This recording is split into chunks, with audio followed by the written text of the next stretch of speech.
years of strength, will, and desire, building a future for me and you. Let's get inspired and shine a spotlight on the CUSW.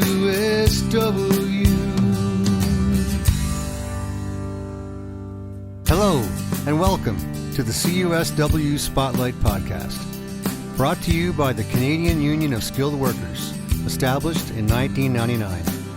CUSW has been empowering its members and shaping the future of skilled trades for over 25 years. In this podcast, we shine a spotlight on the people, stories, and values that make CUSW a strong and dynamic community. It's an exciting time to be part of this union, and we're here to celebrate the journey, achievements, and dedication of skilled workers. So turn up the volume and let's get started. Here's your host for the CUSW Spotlight Podcast, Mr. Dan Plexman. Hello, everyone, and thanks for joining us on this episode of the CUSW Spotlight Podcast. Today, we're joined with our fellow union member, Kris Croteau.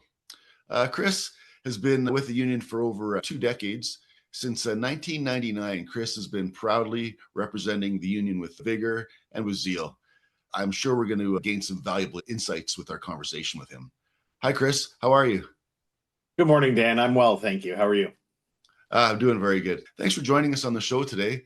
And for the audience members at home, can you maybe tell us a little bit about who you are and how you became part of the CUSW family, a little bit about your work history? I know you've done a lot within your last 26 years representing us.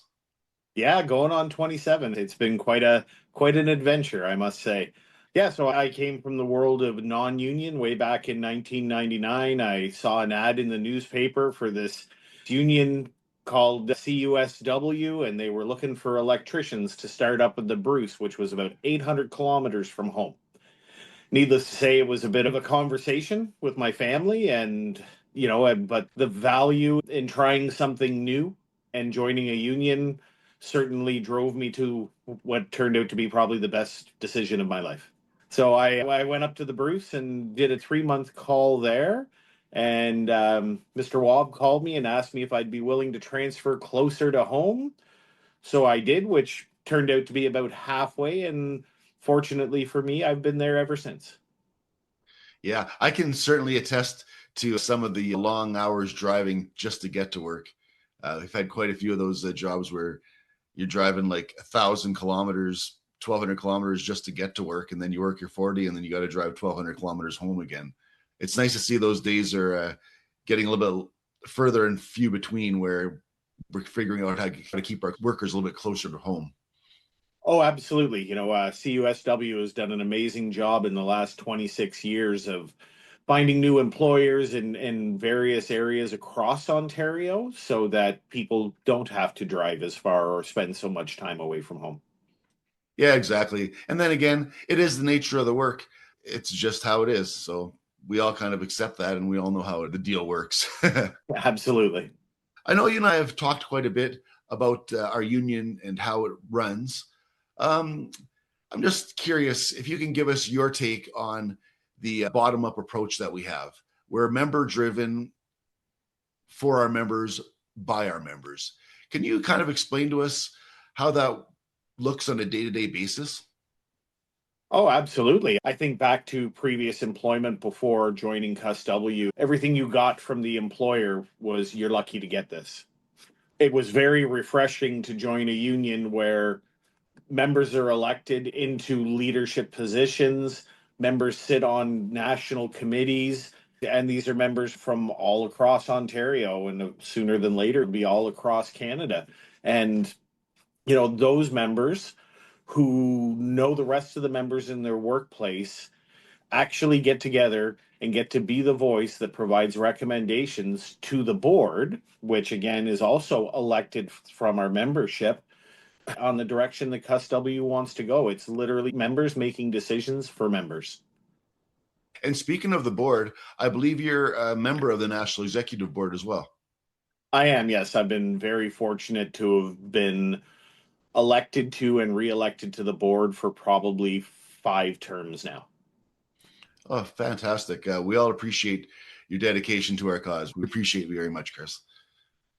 As far as personally, what does being a union member mean to Kris Croteau? I think back to when I first started, membership to me meant that I had great wages, great benefits, a retirement package. But from there, I had the opportunity to work with other CUSW members who had been part of the jump from the IBW to CUSW. As those conversations went along over the first year or two, it was, hey, come to a unit meeting. And I attended a few of those, and there was, would you be interested in sitting on the unit executive board? And I did that. And then I got an opportunity to be an assistant steward at Darlington, and that turned into the chief steward's role for about 6 years. And from there, it just kept building for me, right? The more I did, the more I wanted to do, and the more I wanted to participate because I could see the value in what we were doing for our own families and for the membership around us, the membership that we're there to support. Was there any particular moment, like an aha moment for you when you realized, okay, this is what I need to do, this is what I want to do, rather than just reading the newspaper the one day in 1999 and deciding, okay, I'm going to work for these guys and be a member? When did it click for you to say, oh, this is what it's truly all about?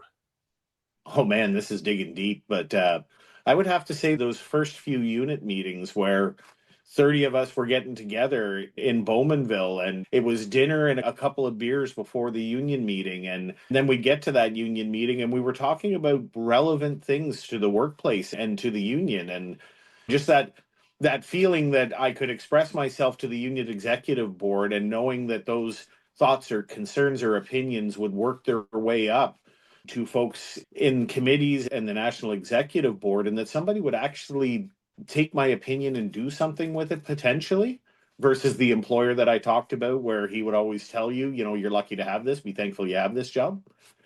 That was probably one of my earliest aha moments. I'm trying to imagine this back in 1999 and a person coming from your experience from the non-union sector. And then next thing you know, you're having union meetings with guys who are just finished building this brand new union, who have so many years of experience previously with unions. It almost must have been like trying to take a sip of water from a fire hose.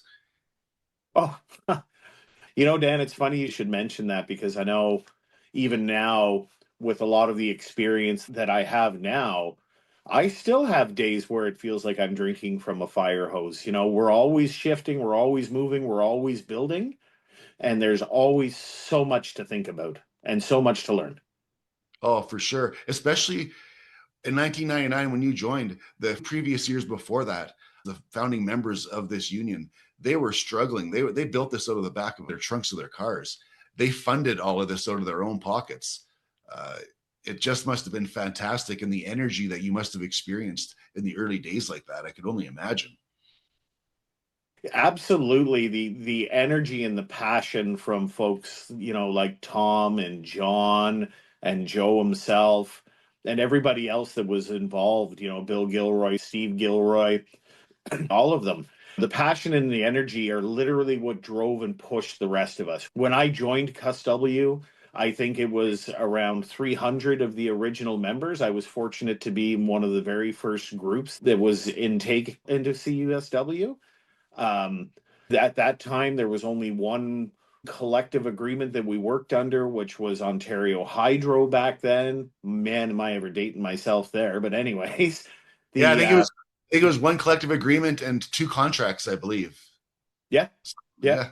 And from there, right, I look fast forward to where we are now. We're almost 5,000 members in 60 collective agreements. We talked earlier about people now having the opportunity to work close to home and be able to be home every day. For most of us back then, that wasn't the case. They all got together and they worked so hard to have what we have now. And that's been a continuous aha moment for me. Yeah, it blows my mind to think about how it started from, let's see, 300 guys. Now we're at to 5,000. We were in one region, one employer, one collective agreement, and then we're coast to coast now. Realistically, what we are. Yeah, it's a good point. That's another aha moment for me, right? Like we literally have active collective agreements in other provinces now. We have become truly a Canadian union.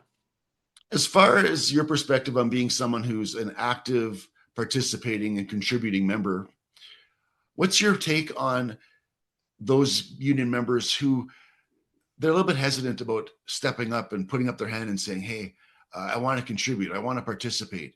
Do you have something for me? What would you suggest for someone who wants to take an active part? Don't hesitate to do it. It's refreshing. It's rewarding. It's having that knowledge when you walk down the hallway at work and you're watching other CUSW members working away or coming to talk to you. For anybody that has the time and the want to do it, I would say it will be one of the most rewarding things that you've ever done. I can attest to that as well.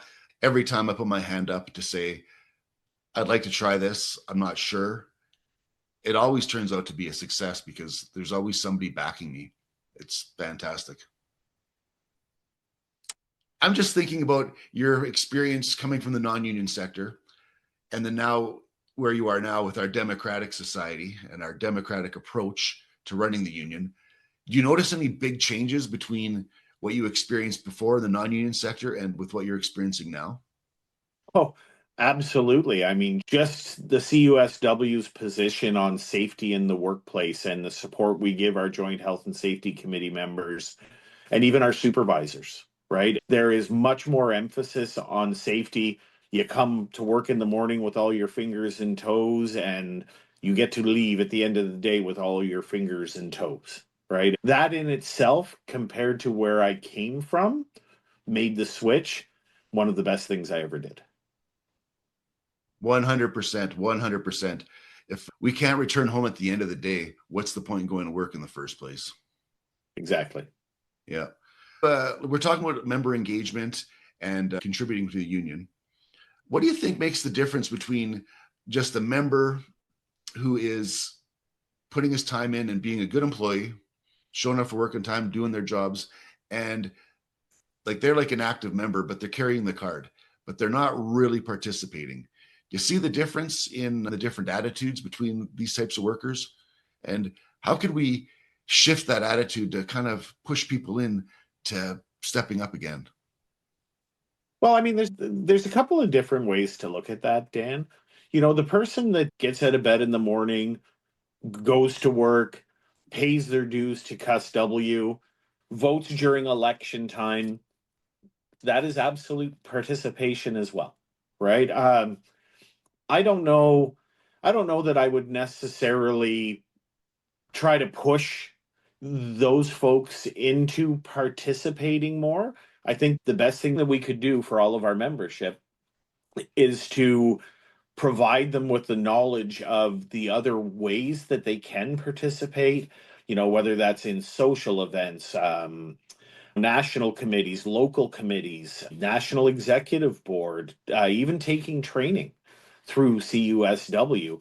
That's all participation. And as long as those members know and understand that they have the opportunity to do that if they choose to, I think that's the most that you can do for them. And eventually they do come along and start to participate as well. Okay. Following this train of thought, in your experience being a member since 1999, can you remember an exact moment or a time when this democratic approach that we have and with people participating in our union has resulted in real change that you've witnessed directly? Oh, that's a tough one. Probably the most outstanding, in my mind, answer that I could give you is the Ballard raid that we went through just 3 or 4 years ago, maybe even 2 years ago now. It's hard to keep track, but we had a significantly sized number of our members that were working in Northern Ontario. They were approached and being, you know, you don't want to call it harassed, but they were being targeted by other unions to leave CUSW and join them. And it absolutely floored me, the engagement from members who found out about it reaching back out to the CUSW to find out, hey, what can I do to help? Right? I mean, we're talking electricians and rad techs just from the floor in our workplaces reaching out and saying, hey, I've heard this is happening. What can I do? Okay, you said the Ballard raid. Can you explain on a day-to-day basis what it looks like in real life for some of the members who've never even heard this term before? So basically, near the end of a collective agreement period, there's what's called an open period where other unions are allowed to come in and advocate for members to join their union versus remain with the existing union. It's called an open period, right? So the term raid means, when another union comes in and they're actively approaching your members at the gates to workplaces, they're offering you Yeti cups and hoodies and promises of a better life if you just sign this card, right? And then the card being the acknowledgement that you do want to be represented by a different union. That could be very daunting for people approached with this choice. You just sign up so you can go to work, and now all of a sudden you have to choose your loyalties before you even actually start. Like, it's got to be so intimidating. It absolutely is intimidating, but the one thing I learned about participating in defending that raid at Ballard was that a lot of our membership do put a lot of value in that democratic process. They put a lot of value in the thought that my voice is heard. I get to elect the person that represents me. I control my own destiny, truly. That's answering my first question, I believe, is the bottom-up approach that we have. It truly is democracy at its core. It is, and it's something to be proud of. Not a lot of unions out there have the ability to do what we do. Since we've been having this conversation, we've been learning a lot about Kris Croteau and the changes that you've witnessed and you've been a part of. With our ever-changing job tasks, the industry changing in itself, and the world in general, what keeps Kris Croteau grounded in all of these different types of changes that you've been experiencing for 27 years? If I think back over the years and the number of members that have reached back out that we've been able to help, right? That have called and said, hey, do you remember me? You interviewed me 15 years ago. Thank you for accepting me into CUSW, right? Or walking down the hallway at work and running into that same person and just standing and having a 10-minute conversation about their decision to join and all of the different things that they've been able to do. It's, if there's ever anything that's going to keep you grounded, it's moments like that. Yeah, for sure. If I'm reading a little bit more into that, it's kind of like we're choosing family. We're creating family members here. The connections that we have, like you and I personally, we work hand in hand with your son, Cody. It's just a great connection. My wife and I and you were setting this podcast up this morning. I really like the fact that we are member driven and we're family driven. That's what we really are. Well, and you're right, Dan. You think about some of the events that we've been to together during the health and safety conference and the Halloween party after, and watching and laughing at each other's kids just breakdancing and having a good time, or even our own members and leaders and elected folks coming in their costumes. They're all proud moments, and it really is about family. We've made a very specific effort over the last 10 years to pull family into more of our events for that reason. Yeah, for sure. I'm just thinking about the things we've been talking about here so far, and it's all fact and actual things we've witnessed, we've experienced. What's something about the union life that people totally misunderstand? So I think a misconception about union life that a lot of people have is that, working away from home puts undue stress on the family. I've been traveling for 26 years, and absolutely, it hurts to leave Monday morning. You're super excited to get back, whether you're 410s or 5/8, home Thursday or Friday night. Yes, that time at home is short, but when I get home on Thursday or Friday night, I'm not worried about this extra little thing I have to do to make some money to make ends meet, right? I left for probably 4 months to take on a foreman's job for an electrical contractor in Ottawa. And I did it under the thought that being home every night would be good for me and good for my family.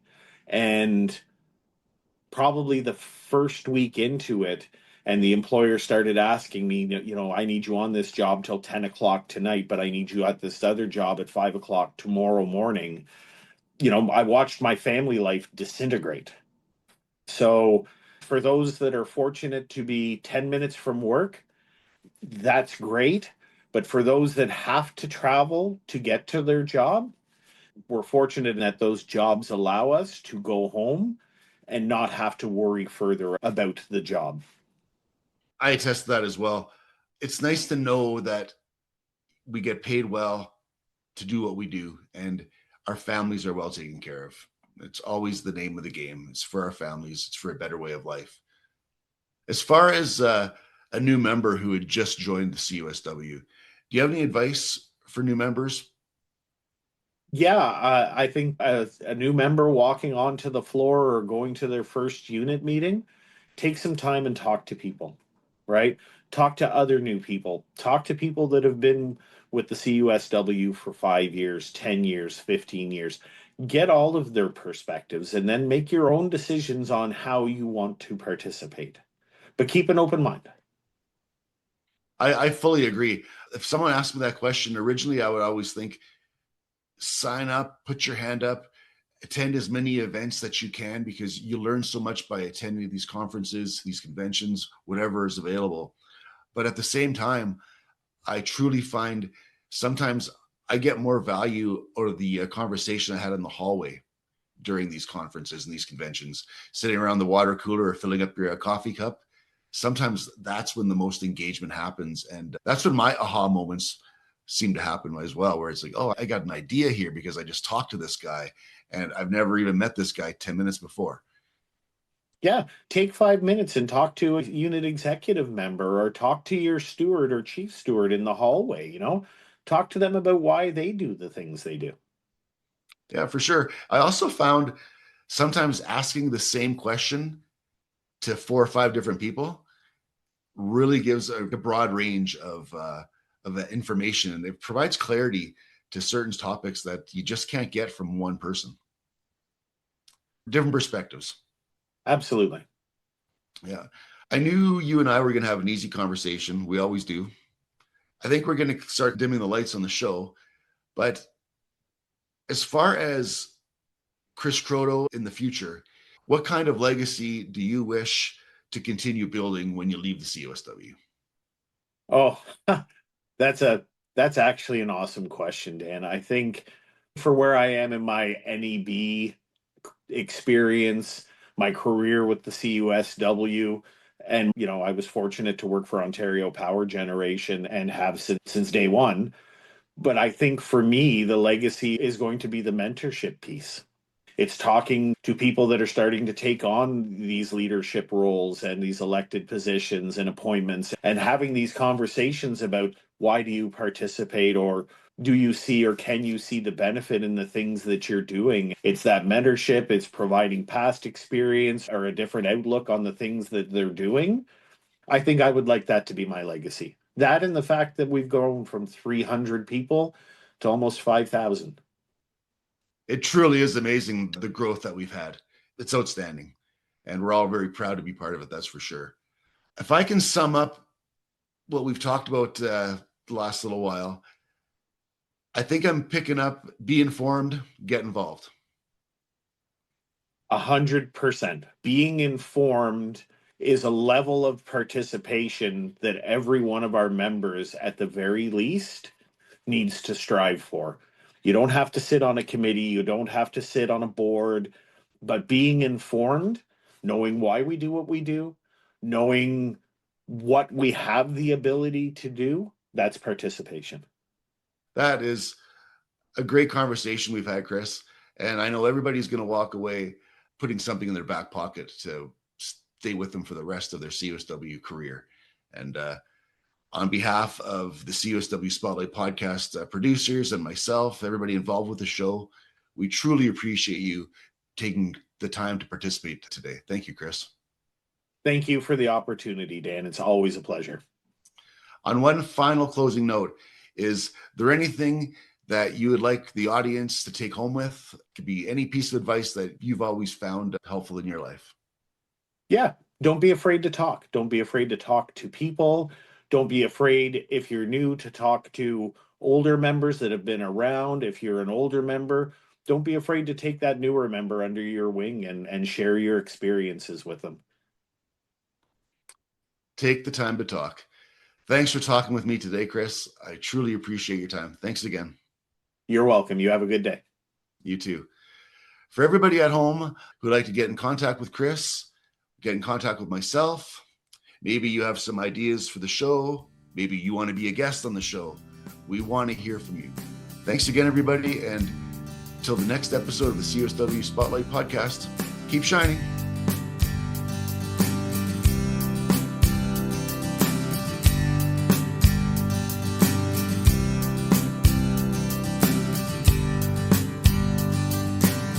Thank you for shining bright in the CUSW Spotlight. Let's get inspired and shine a spotlight on the CUSW.